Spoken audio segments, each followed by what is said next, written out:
What began as a national conversation on the presidential campaign trail is becoming a reality in New York.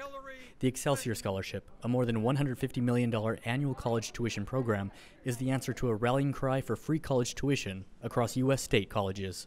New York Governor Andrew Cuomo answered that call with a program offered to students whose families earn an annual income of $125,000 or less.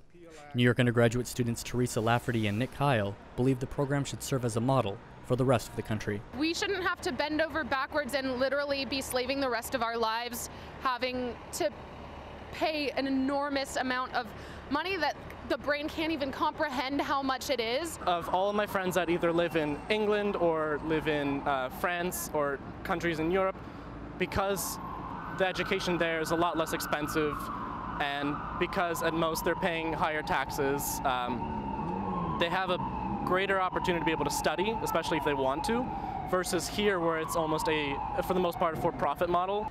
But for higher-earning families like prospective student Zaina and her mother Farina Sharif, the program does not go far enough. It kind of puts me in a tough spot because I wish I could go to those schools that have free tuition, but I mean, the financial aid packages that I'm getting from some of the schools are not exactly enough to bridge that kind of income, like that financial gap. I would kind of hope in future at least that they would increase the threshold and make it a little higher so we come under the bracket, because now what they're giving in terms of tuition for 4 years makes us under debt for over $200,000.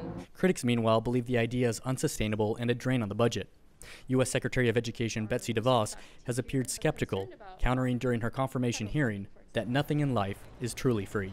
While free tuition in New York translates to an average of about $7,700 per student per year in in-state tuition fees, the 12th cheapest rate in the country, eligible students would still need to provide for room and board and other expenses, like books.